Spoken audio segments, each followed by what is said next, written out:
Ghost ಇವನೇನಪ್ಪ car ಬಗ್ಗೆ video ಹಾಕ್ತಾನೆ ಅಂದ್ಕೊಂಡ್ರೆ ಯಾವುದೋ ದೆವ್ವ ಬಗ್ಗೆ ವೀಡಿಯೋ ಮಾಡ್ತಾನೆ ಅಂದ್ಕೊಂಡ್ರಾ? ನಾನು ನಿಮಗೆ ಇವತ್ತು ಒಂದು ಸ್ಪೆಷಲ್ ದೆವ್ವ ಬಗ್ಗೆ ಹೇಳ್ತಾ ಇದ್ದೀನಿ. ಅದರ ಹೆಸರು Rolls Royce Ghost. 6750 cc twin turbo V12 engine ಇರೋ ರಾಕ್ಷಸ ದೈತ್ಯ ಕಾರ್ ಇದು. ಇನ್ನು ಇದರಲ್ಲಿರೋ ಹಾರ್ಸ್ ಪವರು 592 HP. ಈ ಕಾರು 0 to 100ನ ಬರೀ 4.8 ಸೆಕೆಂಡ್ಸಲ್ಲಿ ರೀಚ್ ಆಗುತ್ತೆ ಗುರು.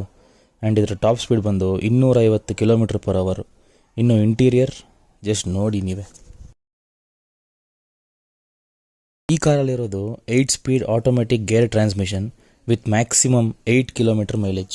Rolls Royce Ghost first gen launch ಆಗಿದ್ದು 2009 ಏಪ್ರಿಲಲ್ಲಿ. ಸೆಕೆಂಡ್ ಜನ್ 2020ಯಲ್ಲಿ ಗೋಸ್ಟ್ ಸೀರೀಸ್ 2 ಅಂತ ಲಾಂಚ್ ಆಯಿತು.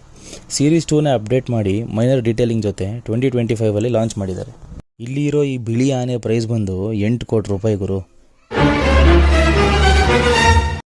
ನಮ್ಮ ಬೆಂಗಳೂರಲ್ಲಿ ಈ ಕಾರ್ ಪ್ರೈಸ್ ಬಂದು ಆನ್ ರೋಡು ಹತ್ರ 10 to 11 ಕೋಟಿ ಆಗುತ್ತೆ. ಆಡಿಸಿದಾತ ಬೇಸರ ಮೂಡಿ ಆಟ ಮುಗಿಸಿದ. ಇನ್ನು ಆ ಕಾರ್ನ ಟಚ್ ಮಾಡಿದಾಗ ಆಗಿದ್ದ ಫೀಲು ವರ್ಡ್ಸಲ್ಲಿ ಹೇಳೋಕ್ಕಾಗಲ್ಲ ಗುರು.